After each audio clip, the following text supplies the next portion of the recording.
ሰላም ሰላም ቪዲዮዎች ቤተሰቦችንም ቆይታችኋል። ዛሬም በአንድ ቪዲዮ መጥቻለሁ። በዛሬው ቪዲዮአችን አፍላ ፍቅር ክፍል 133 በትናንትናው ዕለት መለቀቁን እናውቃለን። ያንን ኤፒሶድ የተመለከተው ኦዲየንስ ደግሞ በዚህ ስር ያስቀምጣቸውን ኮሜንቶች አብረን የምንመለከት ነው የሚሆነው። ለቻናል አዲስ ከሆናችሁ ቻናሌን ሰብስክራይብ እያደረጋችሁ ይህንን ቪዲዮ ደግሞ ላይክና ሼር ማድረግ አትርሱ። ይህንን ብያችሁ ወሬ ሳላበዛ ወደ ቪዲዮ ሀሳብ እሸጋገራለሁ። አብራችሁ ዝለቁ።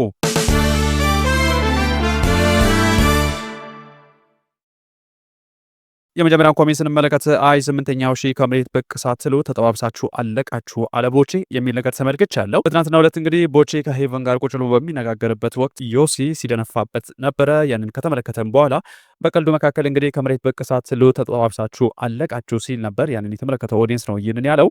ሌላ ደግሞ ስንመለከት የጸጋ ተንኮል ድጋሚ ካስጀመራችሁት ያለሷ ምንም መስራት አትችሉም ማለት ነው እና አሰልቺ ታደርጉታላችሁ። ቢያንስ ሌላ ታሪክ ፈጥራችሁ እሷን አውጧት የሚል ነገር ተመልክቻለሁ። እንደምታውቁት ትናንትና ጸጋ እንግዲህ ከዚህ ቀደም ወደ ነበረ ተንኮላ የምትመለስበት አንድ ነገር ተፈጥሯል። ከዚህ ቀደም የሄለንን ድምጽ ቀድታ አስቀምጣ ነበረ። ስልኳ ፎርማት ተደርጓል ቢባልም እንኳ የሄለን ድምጽ እንግዲህ አፈር ልሶ ተነስቷል ማለት ነው ወይንስ በሌላ መንገድ ነው ያገኘችው? እጅግ አስገራሚ ነው። ምናልባትም ደግሞ ታማኒነት የሚያሳጣ ነገር ይመስለኛል። ከዚህ ቀደም ስልኬ ጠፍቷል፣ ፋይልም ደግሞ በአካፋል ያስኩኝም ስትል ነበረ። ይሁንና ግን አሁን ላይ የሄለን ድምጽ ማግኘቷን ተናግራለች። ያንንም ደግሞ ወስዳ ሄለን አስደምጣ አስፈራርታታለች። ለማንኛውም ያ ነገር ታማኒነት የሚያሳጣ ይመስለኛል። ኋላ ላይ የተጻፈ ጽሁፍ አለ፣ አብራችን ከዘለቃችሁ ትመለከቱታላችሁ።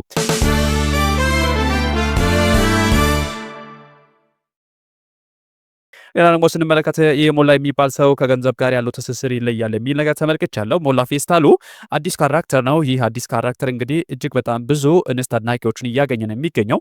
ብር ላይ ያለ አቋሙ ደግሞ በእንስቶች እንዲወደድ አድርጓል። ብዙ አድናቂዎቹም ደግሞ ኮሜንት ሴክሽን ላይ ሲናገሩለት ነበረ። ከስራ ወዳድነቱ በላይ ደግሞ ብር ላይ ያለ አቋሙ እጅግ በጣም ከባድ ነው። ይህ ስለው ደግሞ ነገ ሚሊዮነር የመሆን እድሉ ሰፊ ነው ብሎ ያመኑት ኢንስቶች እንግዲህ ከአሁኑ እየደገፉት ነው የሚገኘው። እናንተ እድላችሁ መሞከር ትችላላችሁ። እሱም እንደ ቦቼ ሁሉ አድካሚ ካራክተር ይመስላል። እጅግ በጣም የሚያስቅ እንዲሁም ደግሞ ስራ ላይ ያለውን ደግሞ ለማሳየት የሚሄድባቸው መንገዶች በጣም ደስ የሚሉ ናቸው። መጨረሻውን ደግሞ አብረን እንመለከታለን። ሌላ ደግሞ እንመልከት። አይ ቦቼ ድራማው ድምቀት በተለይ የገጠሬውን ቢያመጣ ቺኮች ወይንም አፍቃሪዎቹ እንደ ጎርፍ ነበር የሚወርዱት ከኔ ጀምሮ የሚል ነገር ተመልክቻለሁ። ዶች ኢልኝ እስከዛሬ ብዬ አላውቅም፣ በማርያም እንዳታልፈኝ፣ ነገ አየዋለው፣ ባንተ ቤት አደራ የሚል ነገር ተመልክቻለሁ። አደራ ባትኝ እንኳ ስሜን ከጠቀሽው እዛው አለው አግኝቻለሁ፣ ይሄው አምጥቻለሁ። ለማንኛውም በከተማውም እንዲሁ በገጠሬው አክሰንት ቢመጣ እጅግ በጣም የሚገርም አይነት ተዋናይ ነው። በደንብም ጎበዝ ነው። ካራክተሩም እጅግ በጣም ደስ የሚል እንደሆነ እናውቃለን። ቦች የሚያደርጋቸው ነገሮች ብዙ ሰዎችን ያዝናናሉ። ብዙ አድናቆቶችን ደግሞ ከብዙ ሰዎች እያገኘን የሚገኘው። ለማንኛውም አመሰግናለሁ ስሜን ስለጻፍሽና ደግሞ እንዳነብ ስለጠየቅሽኝ።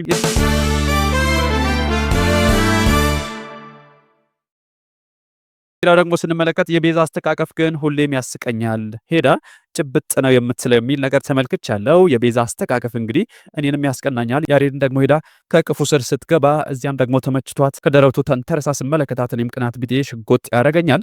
ለማንኛውም የእሱ አስተቃቀፍ በደንብም ነው ደስ የሚለው። እንደኔ አይነቱ አለ ደግሞ መታቀፍ እያማረው መታቀፍ ደግሞ ከሱ ሸሽቶት የሚኖር። ለማንኛውም ቤዛ ብትተባበረኝ ደስ ይለኛል። መልእክቴን አድርሱልኝ።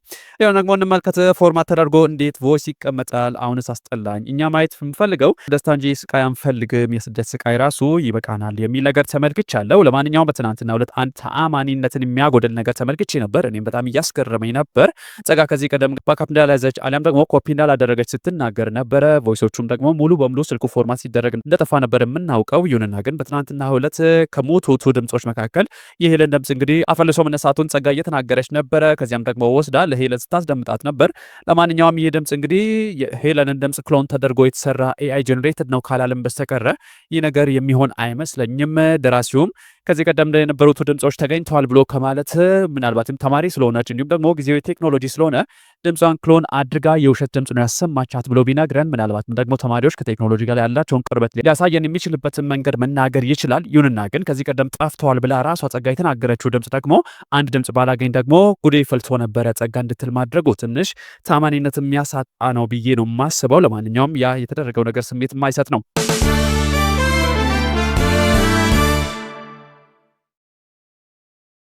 ሌላ ደግሞ ስንመለከት ቀስቴ በስተኋላ ቂጥ እያወጣ ነው አስብበት የሚል ነገር ተመልክቻለሁ። ለማንኛውም ቀስቴ ከዚህ ቀደም የምናውቀው በስፖርተኛነቱ ነው። ስፖርት ሲሰራ ነው የምንመለከተው። ብዙ ሰዎችም ደግሞ በመፈረሽ ነው የሚታወቀው። ተከፍሎትም ደግሞ ሰዎችን የሚያግት አይነት ሰው እንደሆን እናውቃለን። ይሁንና ግን አሁን ላይ ቂጥ ማውጣቱን ሰዎች እየተናገሩ ይገኛሉ።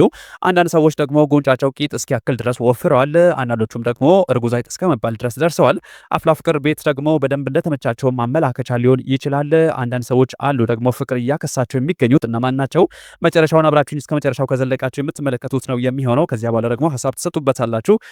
ላይክ እያደረጋችሁ እስከ መጨረሻው ብቻ አብራችሁኝ ዝለቁ። ሌላውን ደግሞ እንመልከት። አይ ጄሪ ይመችሽ፣ ስድስተኛው ስሜትሽ ይለያል የሚል ነገር ተመልክቻለሁ። በነገራችን ላይ እኔ የጄሪ የስድስተኛው ስሜት አድናቂዋ ነኝ። የእሷ ስድስተኛ ስሜት በፍጹም አይስትም። የሚናገራቸው ነገሮች ሁሉም ልኮች ናቸው። እኔም ስድስተኛ ስሜቴን ደግሞ ማነቃቃትና መጠቀም ብችል በጣም ነው ደስ የሚለኝ። ጄሪ እንዴት አድርጋ እንደተጠቀመች ብትነግረን ጥሩ ነው። ብዙ ሰዎችም ደግሞ የጄሪን የስድስተኛው ስሜት ተግባር በደንብ እያደነቁ እሷንም ደግሞ እየወደዳት እንዳሉ መመልከት ያለው ከቦቼ ጋርም ደግሞ ቢጣመረው እጅግ መልካም ነው የሚል ነገር ተመልክቻለሁ። ቦቼ ራሱ በአፉ እንደተናገረው ባልና ሚስት ከአንድ ወንዝ ይቀዳሉ ነው የሚባለው። ሚኪና ደንባሬት እንግዲህ ከወንዝና ከጎርፍ እንደተቀዱ እየተናገረ ሲቀልድባቸው ነበር። አሁን ግን እዚህ ጋር እነርሱ ጋር ባልና ሚስት ከአንድ ወንዝ ይቀዳል የሚለው ነገር ለጄሪና ለሱ የሚሰራ ይመስላል። ከአንድ ወንዝ የተቀዱ ናቸውና ቦቼንና ጄሪን አንድ ላይ ማጣመሩ ልክ ነው የሚሆነው። ያንን ነገር ደግሞ ደራሲው ቢያደርግልን እጅግ በጣም ደስ ይለናል።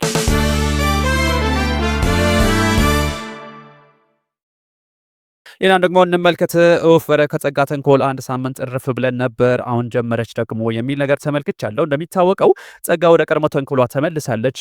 አንድ ድምፅ ደግሞ አፈር ልሶ ተነስቷል ብላ ያንን ደግሞ ማስፈራሪያ አድርጋለች። ያንን ደግሞ ሄለን ዳ ለጓደኞቿ መናገሯ አይቀርም። ከዚያም በኋላ ማስፈራራቷና ነገሮችን ማበላሸቷ አይቀርም። ያንን ደግሞ አብረን የምንመለከት ነው የሚሆነው። አርፈን ነበር፣ ወደ ተንኮሏ ተመልሳለች። ከዚህም በኋላ ደግሞ ልንቃጠል ነው ቻሉበት። ሌላም ደግሞ ስንመለከት አይኪር ወይ ስፖርት አላለም፣ የምር ይመቸው። በነገራችን ላይ ከድራማው ይልቅ የዶቼ ኮሜንት ማንበብ ነው የሚናፍቀኝ። ንግግሩ ራሱ ደስ ሲል የሚል ነገር ተመልክቻለሁ። የኔ ውድ እጅግ በጣም አድርጌ አመሰግናለሁ። ንግግሬ ደስ እንደሚል ስለተናገርሽኝ። በነገራችን ላይ ለአቀራረብ ስለማይመች ነው እንጂ ችኩልነቴ ብዙ ሰዎች እንደሚያናድድ አውቃለሁ። ቀስ እያልኩ የማቀርብላችሁ ከሆነ ደግሞ አሰልሽ እንዳይሆንብኝ ብዬ ነው በዚህ መንገድ የማቀርበው። አነጋገሬ ደግሞ እንዲህም ሆነው ስለወደድሽው እጅግ አድርጌ አመሰግናለሁ። እንደምታውቁት በትናንትናው ዕለት ኪሩ እንግዲህ ያሬድን የቤዛን ልብ መጥባት አለብህ፣ እንደዛ ማድረግ የምትችል ከሆነ ደግሞ እንኳን እሷንና እናቷንም ደግሞ ትረት አለ እናትና ልጅ ጠብሰ በታሪክ የመጀመሪያው ሰው ልትሆን ትችላለህ ሲለው ነበር። ለማንኛውም ከዚህ በኋላ ያሬድ የቤዛን ልብ መጥባት ጀምረዋል። በዚህም ከቀጠለ ደግሞ በዚህ አያያዙ ኋላ ላይ የምትመለከቱት ኮሜንት አለ፣ ሌላም ነገር ማምጣቱ አይቀርም።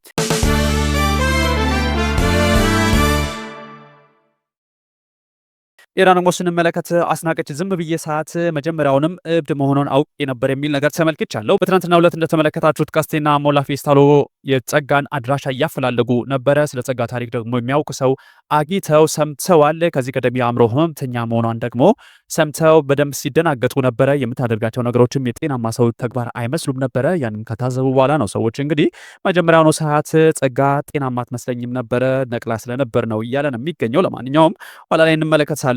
ሌላውን እንመልከት። ወይ ሄሉ አበቃለች፣ ዝም ብትይስ ማን አቃጥያታለች የሚል ነገር ተመልክቻለሁ። እንደምታውቁት የጸጋ ፋይል ጠፍቷል ብለው ሁሉም ተሰባስበው ሲቀልዱባት ነበር፣ ሲያሽሟጥጡባትም ነበር። ኃይለኛዋ ጸጋ ደግሞ አንድ ድምፅ አፈር ልሶ ተነስቷል ብላ በትናንትናው ዕለት አምጥታ ሄለንን ስታስፈራራ ነበረ። ሄለን ያንን ወሬ ደግሞ ለሁሉም ማድረሷ አይቀርም። ጸጋ ጋር አሁንም ፋይል እንዳለ ታስቦ ማስፈራራቷና ነገሮችን ማበላሸቷ አይቀርም። እንዳልኳችሁ ኋላ ላይ ትመለከተዋለን። ጸጋ እንግዲህ ወደ ቀድሞ ተንኮሏ መመለሷን ብዙ ሰዎች እየተቆጡ ነው የሚገኙት። ደራሲውም ደግሞ ክሬቲቭ አይደለም ብለው ሊተቹት ይሞክራሉ። የክሬቲቪቲ ማነስ ነው ወይንስ ጸጋ የምትባለው ካራክተር ለድራማው ድምቀት ስለሆነች ነው? አብረ መጨረሻውን ደግሞ ከተመለከትን በኋላ የምንነጋገር ነው የሚሆነው።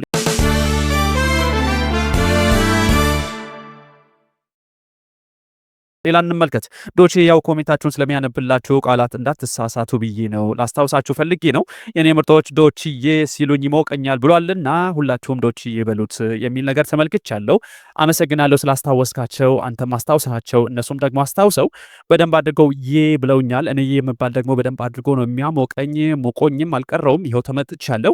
ብዙ ንስቶች ዬ ሲሉኝ ልቤ አካባቢ የሚሰማኝ ስሜት አለ። ያንን ስሜት ደግሞ ማን ይወስደዋል? አብረን እንመለከት ነው የሚሆነው። እኔ እንግዲህ የኔ ሄዋን የት ነሽ ስል ነበረ። የኔ ሄዋን ወደ እኔ እየተጠጋች እንዳለች ነው የሚሰማኝ። ለማንኛውም ይህ የምትሉኝ ሰዎች እጅግ አድርጌ አመሰግናለሁ። ሌላው ደግሞ ስንመለከት ብሩኬና ሃኒ ትዝታ አትቀስቅሱ የሚል ነገር ተመልክቻለሁ። በትናንትናው ዕለት እንደተለመደው ሃናና ብሩኬ ፍቅራቸውን ያንን የሚያስቀናውን ደግሞ ህይወታቸውን እያሳዩን ነበር። ልጅነታችንንም ሲያስታውሱ ነበር።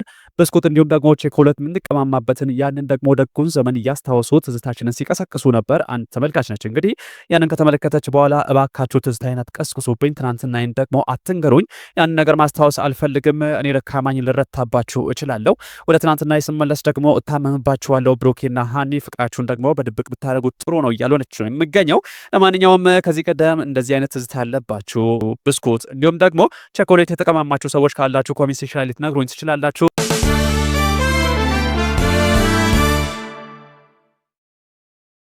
ሌላ ደግሞ ስንመለከት ማነው እያየ ኮሜንቱን ማያነብ ዶችዬ አለክልኝ ወይ ያሬዶ ግን በይዛን የምር ነው እንደ ያፈቀረው በጣም ከሳ የሚል ነገር ተመልክቻለሁ። ለማንኛውም ኮሜንቱን እያየሽ ስላላነበብሽ አመሰግናለሁ። ይሄኔ አምጥቼልሻለሁ በደንብም አድርጌ ነው የማነብልሽ። ስሚንም ደግሞ ሜንሽን አድርገሽ በዚህ ያስለገለሽው እጅግ በጣም አድርጌ አመሰግናለሁ። ብዙ ሰዎችም ይላሉ ያሬድ እንግዲህ ቤዛን የምር ነው ወይ ያፈቀረው ከስቷልም ይላሉ። ያሬድ የሚጫወተው ሳሚ በእውነተኛው ዓለም የገጠመው ፈተና ሊኖር ይችላል፣ አሊያም ደግሞ ቤዛን እውነትም አፍቅሯትም ሊሆን ይችላል። የእውነት ፍቅር ከሆነ ደግሞ ያ ፍቅር በደንብ አድርጎ ነው የሚያከሳው። እናቷ ደግሞ በመሃላቸው መቀስ እየሆነች እንደሚገኝ እናውቃለን። ለማንኛውም ያሬድ በእናንተ መልከታ ከስተዋል ወይ ኮሜንት ሴክሽን ላይ ልትነግሩኝ ትችላላችሁ። ሌላ ደግሞ እንመልከት። ወይዘሪት አስናቀች ወደ ተንኮላ ልትመለስ ነው እንዴ ብላ የምትጠይቅ አንድ ተመልካች ተመልክቻለሁ። አዎ ቁርጥሽን እወቂ፣ ወደ ቀድሞ አቋሟ ልትመለስ ነው። እንደምታውቂው እንግዲህ ስልኳ ነበረ መሳሪያዋ፣ ስልኳን ደግሞ ዳግም ማሰራት ጀምራለች። ፎርማት ቢደረግም እንኳን አንዱ ድምፅ አፍርልሶ ተነስቷል። ሄደንን ደግሞ ጠፍራ ማሰር ጀምራለች። ወደ ቀድሞ የተንኮል ተግባሯ ተመልሳለች። እንዲሆንብን ያደረገው ደግሞ ቀስቴ ነው። ከዚህ በኋላ ደግሞ ልንፈርሸው ይገባል ብዬ አስባለሁ። ቹቻችንን መንገዷ ላይ ቆሞ ያን ነገር እንዳታደርግ ያደረገው ቀስቴ ነው። አስፈላጊ ከሆነ ድር ቢያብር አንበሳን ያስር ነው እና እንሄዳለን፣ እንፈርሸዋለን።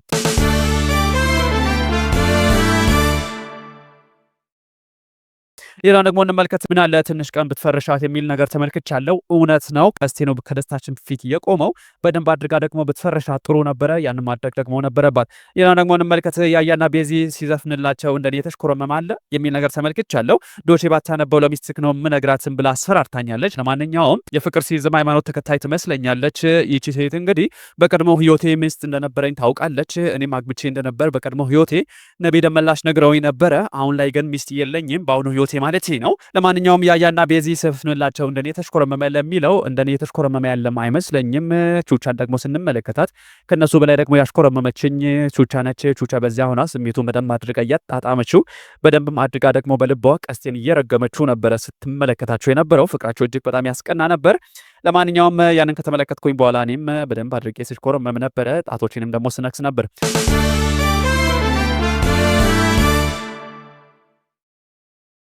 ሌላው ደግሞ ስንመለከት ቀስቲና ቆራሌው ጸጋን ማፈላለጋችሁን ብታቆሙ ነው የሚሻላችሁ። ስራችሁን አትፍቱ። ያኔ ደግሞ ቃልሽን ጠብቂ እያልክ ጊዜን አታባክነ። ጸጊ እንደሆን ሞት እንኳን አፈርልሳ የምትነሳ ናት። ያን ያክል ስታቃጥለን ሌላው ቀርቶ ራስ ምታት አይዛትም። ልንገራችሁ ብዬ ነው ዶች እንዳታልፈው ተብያለሁ። በፍጹም ላልፍ አልችልም። ትንሽ ያንቺ ጽሁፍ ለማንበብ የሚያስቸግር ነበረ። መልእክትሽ ግን ደርሶናል። ለማንኛውም ቀስቴና ቆራሌው ደግሞ ታሪክ እየበረበሩ የጸጋን ትናንትና ደግሞ ፈልገው እያገኙ በደንብ አድርገው የእብደቷን የተንኮሏንም ደግሞ ምክንያት እያሳዩን ይገኛሉ። በደንብ አድርገው ደግሞ መፈለግና የእሷን ደካማ ጎን ማጣራት መቻል አለባቸው። እሷ ደግሞ ከምታደርገው ተንኮል መቆም ካለባትና ወደ ትምህርቷ መመለስ ካለባት ያንን ነገር ማድረግ አለባቸው። የሚልባቸው መንገዶችን ደግሞ ከሚደግፉ ሰዎች አንዱ እኔ ነኝ። ሌላው ደግሞ እንመልከት። ፍቅር እንደ ያሬድና እንደ ቤዚ ከሆነ ቢቀር ይሻላል። እኔም ላፍቅር ነበር ተውኩት የሚል ነገር ተመልክቻለሁ። ለማንኛውም የያሬድና የቤዛ ፍቅር ደግሞ የስርቆት ፍቅር ስለሆነ በደንብ አድርጎ እንደሚጣፍጥ ከዚህ ቀደም ሰርቆ የበሉ ሰዎች ሲናገሩ ሰምቻለሁ። ጣዕሙን የማጣጣሙን እድል ባላገኝም እንኳ ሰርቆ የተበላ ፍቅር በደንብ አድርጎ እንደሚጣፍጥ ሰምቻለሁ። በትናንትና ሁለት እንግዲህ ያሬድና ቤዛም ሰርቀው ነበረ ፍቅር ሲያጣጥሙ የነበረው። በትምህርት ቤት ደግሞ የራሱን ኦርኬስትራ አቁሞ ለሚስቱ ሲዘፍንላት ነበረ። ልቧንም በደንብ አድርጎ ሲጠባ ነበር። በዚያ የያዙ ከቀጠለ ደግሞ እንኳን ቤዛንና እናቱም ሊያሰምጥ ይችላል። በደንብም አድርጎ እናትና ልጅን ፍቅር አሲዞ ሊያጣላ ሊያጋጭም የሚችል አይነት አፍቃሪ ሆነዋል። ያሬድ ደግሞ በትናንትና ሁለት ቹቻና ቤዛንም ሲያስገርማት ነበር። ያሬድ በዚያ የያዝ ቀጥል እንኳን ቤዛንና እናቷን ደግሞ እመርቅላለን። በዚህ ቀደም ታሬ እንዳለ በዚሁ መንገድ ከቀጠልክ እንዳልኩ እንኳን ቤዛንና እናቷንም ትጠቀልላለህ።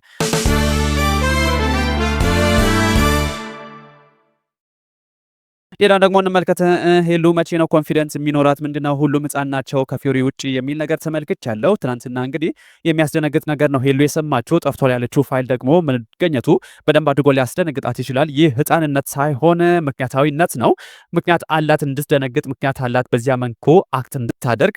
ያንን ያደረገችበትን ምክንያት በደንብ አድርጎ የሚያሳምን ይመስለኛል። ሌላውን ደግሞ ስንመለከት እኔም ለው አዳሜ መግዲ የሞተች የቅዱስ ፍቅረኛ ናት የምትለው እንዴት በጥፊ ስትመታ አታውቀውም? በደንብ አይታ ነው የመታችው። ስታየው መደንገጥ ነበረባት። ቅዱስ ራሱ አንቺ ማነሽ እያላት ነበር። እኔ ምንም አልመሰለኝም ዶች ትንሽ ሀሳብ ብትሰጥባት ግን አንብበው ነገ እጠብቃለሁ። ደግሞ በጣም አድናቂ ነኝ እንዳይሞቀ ተብያለሁ። በደንብ አድርገው ነው የሚሞቀኝ። እኔ ከዚህ ቀደም አንድ ሰው አደንቀኝም ነበር። አሁን ደግሞ 15 ሆናችኋል። በዚሁ ከቀጠላችሁ ደግሞ አንድ እድር የሚወጣችሁ ትሆናላችሁ። ያንን ደግሞ ካረጋገጥኩኝ አደባባይ እየወጣው ሽቶ እየተቀባው ሀብታም ይጫወታለሁ። ለማንኛውም የአድናቂዎች ቁጥር እየበዛ ይገኛል። አሁን ላይ ደግሞ 15 ሆነዋል። ከፍ እያሉ ከቀጠሉ ደግሞ አንድ እድር የሚወጣቸውን ሰዎች ማግኘት እንደምችል በጣም እርግጠኛ ነኝ። መቅዲን በተመለከተ ላነሳሽው ሀሳብ ከዚህ ቀደም እንግዲህ ቅዱስ እሷን ተመልክቶ ሲደናገጥ ነበረ። እንዴት አድርጋ ከዚህ ቀደም ከነበረች ሚስቱ ጋር እንደሚመሳሰልም ሲያወራ ነበረ። የእሷን መመሳሰል እሱ ሲያስደነግጥ ነው እኛም የደነገጥ ነው። ምናልባት የሚተዋወቁበት መንገድ ሊኖር ይችላል ያልነው ዝም ብሎ መመሳሰልም ሊሆን ይችላል። ይሁንና ግን ቅዱስ መደንገጡ ትንሽ የሚያስገርም ነበር። ለማንኛውም አብራችሁኝ ስለዘለቃችሁ ቪዲዮን ደግሞ እስከ መጨረሻው ስላዳመጣችሁ እጅግ በጣም አድጌ አመሰግናለሁ። ለቻናሌ አዲስ ከሆናችሁ ቻናሌን ሰብስክራይብ ማድረግ አትርሱ። ይህንን ቪዲዮ ደግሞ ላይክና ሼር ብታደርጉ ለእኔ ትልቅ ስጦታ ነው። በሌላ ቀን በሌላ ቪዲዮ እስክንገናኝ ድረስ ቸር ሰንብቱ። እወዳችኋለሁ። ባይ ባይ።